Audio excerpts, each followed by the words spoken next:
ভাই মালটা তো বাইরে হয়েছে, অনেক রকম বিভিন্ন যাচ্ছে হবে। আপনি পজিশন থেকে আমি পাশ দিয়ে পাবো, আপনি পাশ দিয়ে পারেন।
কিরে মালা কি ঘুমাইতেছে?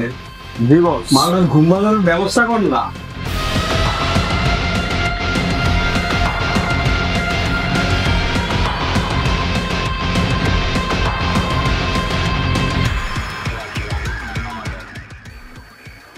কিরে ভালোই তো ঘুমাইছিস। এই এটা কি শফিক সাহেবের পোলা? তোরা তো বাংলার যেভাবে মারছ, এখন আমি মারমু করবে মারার মতো তো অনলাইনে জায়গা নাই। বাপের মতো হয়েছে তোরা এখানে কেন আনছি জানো? তাহলে শোন, তোর বাপে অনেক বড় একটা ডিম বাস। তোর বাপে না ড্যামপাড়া স্কুলের শিক্ষক, তুমি ভালো সমাজের একজন গণ্যমান্য লোক। শুধু তুই জানো তোর বাপের একটা রূপ আছে। তোর বাবা আসতেছে তখন তোর বাপটার আসল রূপটা দেখতে পারবি। আর তুই যদি একদিন বড় হয়, তোর বাপ ওই খানটি পড়ার মতো হবে। কিন্তু এটা আমি হইতে দিব না, কারণ তোদের মতো খারাপ তোদের সংসার খারাপই হইব, ভালো হইব না। ভাই আমাকে ছেড়ে দেন ভাই। ডাইরেক্ট চুপ, কোনো কথা হবে না, কোনো প্রশ্ন নাই। এখানে বয়ে থাক। এই মালদারের কোনো মতে যে কিছু বিয়ে না হয় আর বাপের আসছে, তারপর আমি দেখি আমার মাথা তো পাগল হয়ে যায়।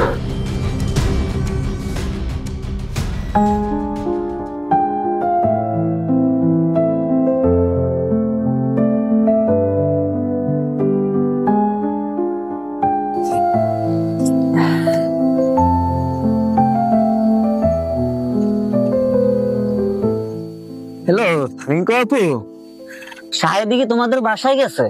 না ভাইয়া, শাহেদে তো আমাদের বাসায় আসে নাই। তাহলে ছেলেটা যে কই গেল? আচ্ছা রাখো তো দেখি ও কোনো ফ্রেন্ডের বাসায় গেছে কিনা।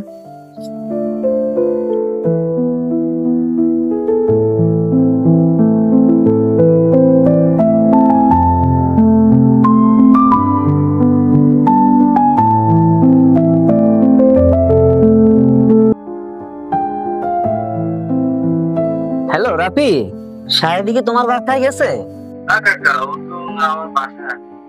আচ্ছা কোথায় গেল তাহলে? সকালে ডিমের জন্য পাঠাইলাম, এখনো আসতেছে না, দেখি কোথায় গেছে।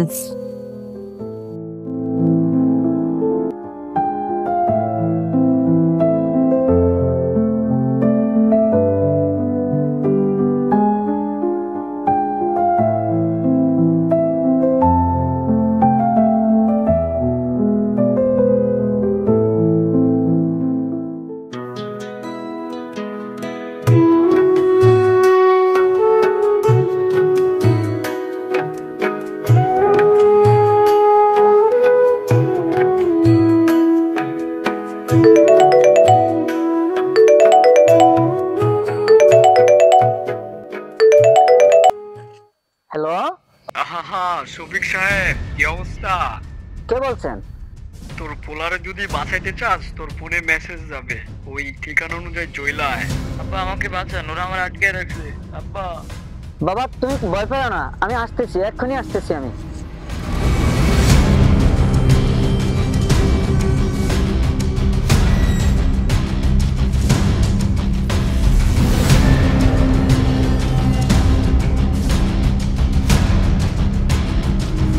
এবার একটা চেয়ার নিয়ে আয় না, গেস্ট আসছে, বসতে দে।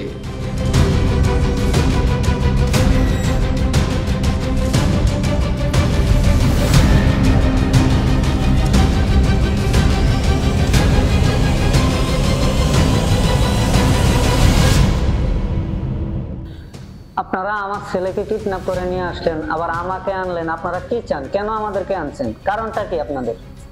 হ্যাঁ বলতেছি কেন আমি সব বলতেছি। জিজ্ঞেস করছিস না যে কেন ধরে আনছি? বাংলাটা দুইটা মন দেয়া শোন আর কানে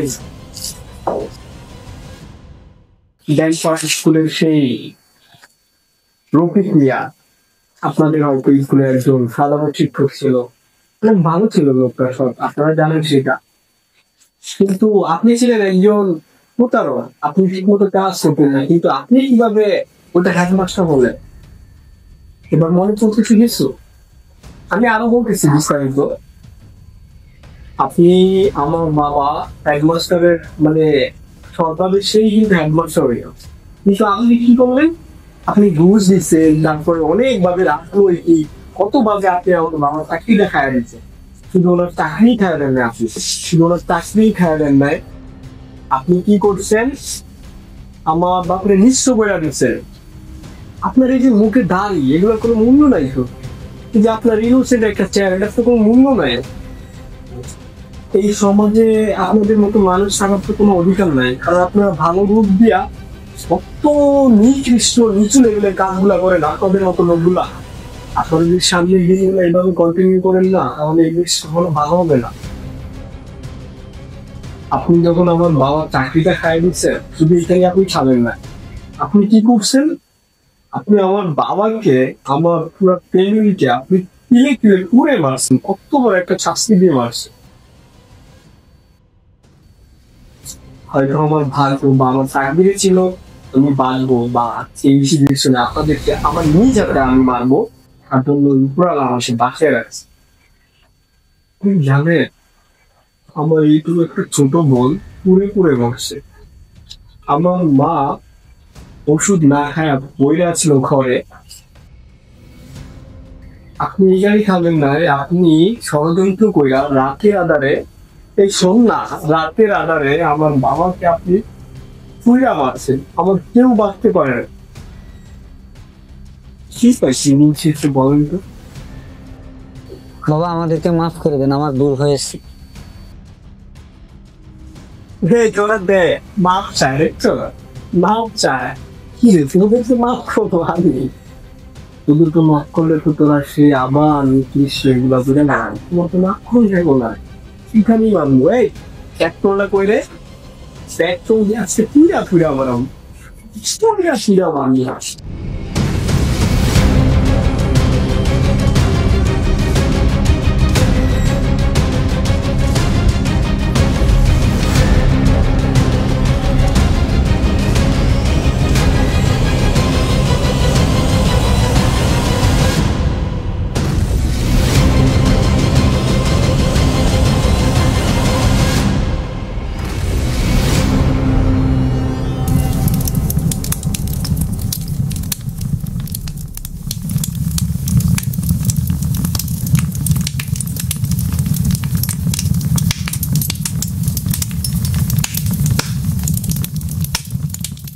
হ্যালো দর্শক, এটি শুধুই একটি ট্রেইলার ছিল।